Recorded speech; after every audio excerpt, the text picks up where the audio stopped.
Olá pessoal, tudo bem? Tudo na paz? Estamos falando agora sobre o Brasil do século XVI. Vamos começar aí pelo período conhecido como período pré-colonial, que vai de 1500 a 1530. Por que Portugal não se interessou pelo Brasil nesse período?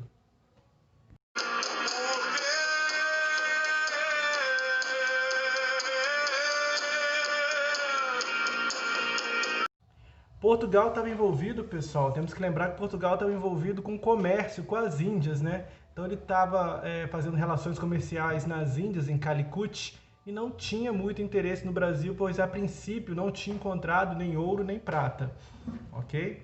Ingleses reis, vamos chegando de assalto, século XVI, rap pesadão português. Eu faço rap lusitano pesadão, vou desembarcando por aqui descendo a mão. Eu chego... Portugal já tinha conhecimento das terras do Brasil desde 1498 e vem para cá em 1500 mais para fazer as formalidades. Quando ele chega aqui dia 22 de abril de 1500, aí sim começa, né, o período no qual conhecemos como descobrimento do Brasil. E começa essa primeira fase do período pré-colonial. A primeira coisa que faz é uma missa para os indígenas, né? Faz uma missa em Santa Cruz de Cabrália. E a comitiva fica aqui 10 dias no Brasil para conhecer, descobrir, né, como é que era o Brasil. Inclusive, pelo Vaz Caminha faz uma carta contando as belezas do Brasil, o que encontrou, a mata, animais silvestres, fala tudo isso. Porém, pessoal, eles têm um pensamento mercantilista, eles querem ganhar ouro e prata. Se procuram primeiro ouro e prata, não acham muito. Então estamos vivendo um período, né, onde a ideia principal é o mercantilismo, um acúmulo maior de metais preciosos, e ficam aqui 10 dias logo no início, e também logo em seguida mandam algumas expedições exploratórias para descobrir se existe algum tipo de metal valioso, algum tipo de riqueza que o Portugal pudesse explorar de fato. E manda para buscar esses metais preciosos Gaspar Lemos e Gonçalo Coelho, ok? Porém não encontram apenas pau-brasil, muito, em grande quantidade. Muito dinheiro. Eu ainda sou o chefe dos tupinambás. O pau-brasil vale uma fortuna na Europa. Isso aqui tem muito. O que eu preciso é de gente disposta para trabalhar. Isso aqui tem pouco. Ó, precisa... Inclusive o pau-brasil, não sei se vocês sabem, o pau-brasil é um pau vermelho, que dentro dele você pega e ferve e sai a tinta vermelha, e essa tinta vermelha servia muito na Europa para eles tingirem tecidos. Então, e esses tecidos, o vermelho é tão forte igual brasa, por isso pau-brasil, e de brasa. Conhecimento extra. Coisa. Não diga! Digo. Que coisa! Então, como a princípio não se achou grande riqueza no Brasil, Portugal apenas encontra o pau-brasil e começa a fazer uma relação de escambo.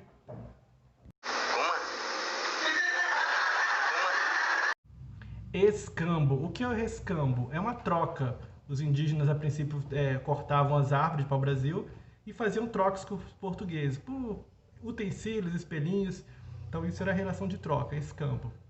Inclusive, uma das pessoas que tiveram controle dessa parte da exploração do pau-brasil é Fernando de Noronha. Inclusive, tem uma ilha em homenagem a ele, certo?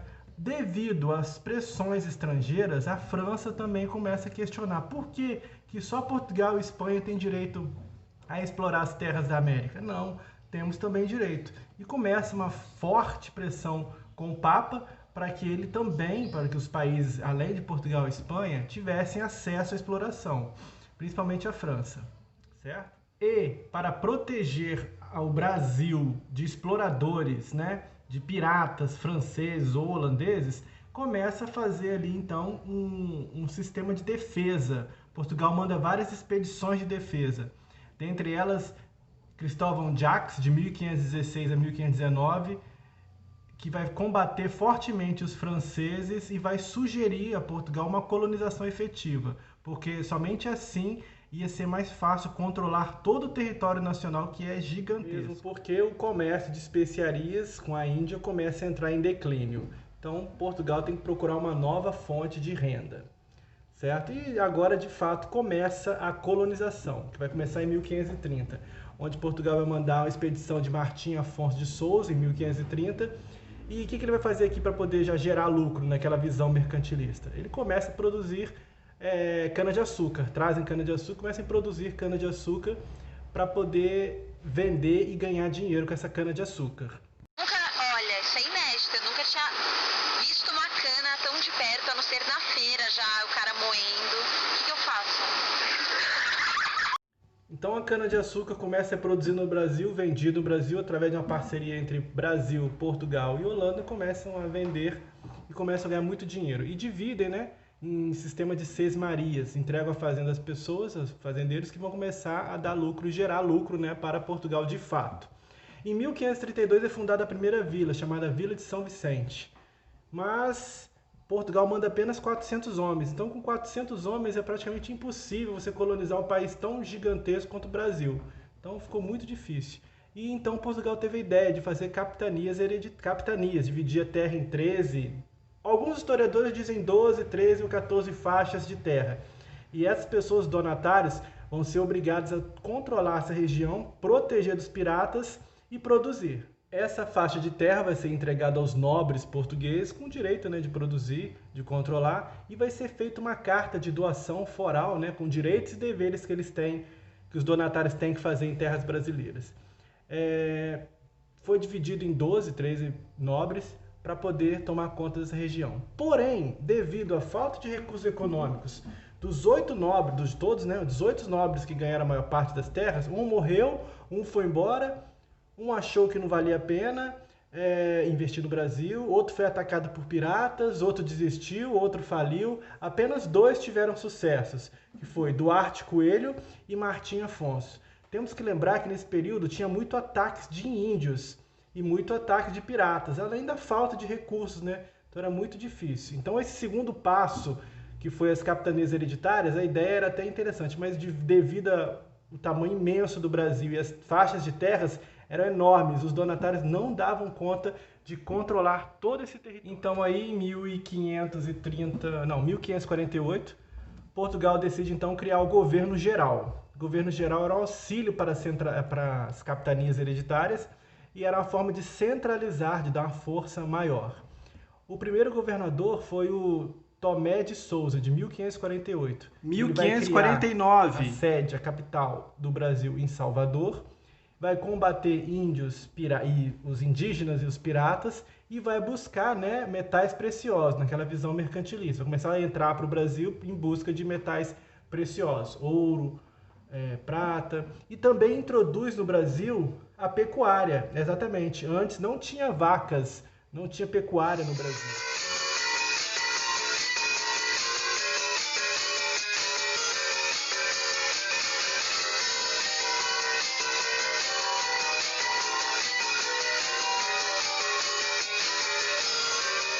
Com ele vem a igreja, certo? O primeiro bispo, Dom Pedro Fernando Sardinha, vem e começa a criar os jesuítas para poder catequizar os indígenas.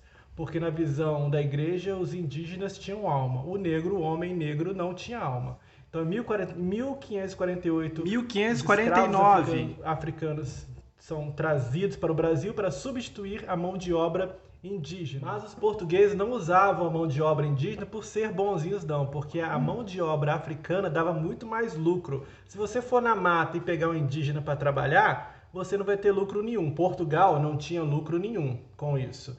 Agora, se Portugal pegasse comercializasse africanos na África, dando apenas tabaco, cachaça, comprando baratinho, um preço irrisório, e trazendo para o Brasil, ele ganhava muito dinheiro. Se for transformar para a moeda de hoje, daria 15 mil reais cada escravo.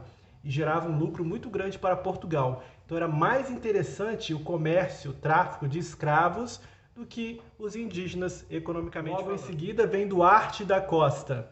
Em 1553, o governador Duarte da Costa ele vai lutar, né, na Confederação de Tamoios, que foi uma revolta indígena contra a escravidão ali no Rio.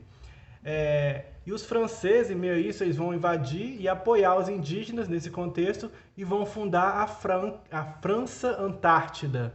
Logo em seguida, vem Mendes Sá, que vai conseguir fazer a pacificação dos tamoios, mas vai morrer muita gente nesse processo, principalmente muitos indígenas vão morrer.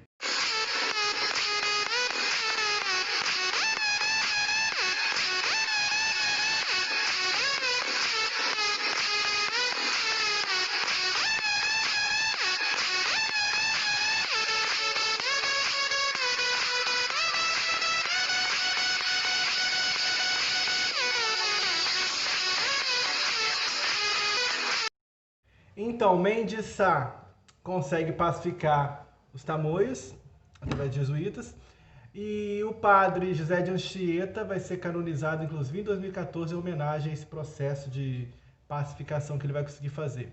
Os portugueses agora não vão mais explorar a mão de obra indígena, os portugueses vão, claro, querer ganhar dinheiro e vão explorar a mão de obra africana. Lembrando que eu falei agora, né? Porque é mais interessante a mão de obra africana, porque ela é mais rendável. Mas aí também tem uma explicação, porque a Igreja Católica falava que o indígena ele tinha alma, ele tinha que ser catequizado, você tem que converter ele para a fé cristã. Já o negro não, porque o negro não teria alma. Isso na visão de antigamente, certo? Eles vão fundar o Rio de Janeiro e Estácio de Sá, né, sobrinho, vai conseguir expulsar os franceses nesse contexto da Baía de Guanabara e vai fundar a cidade do Rio de Janeiro.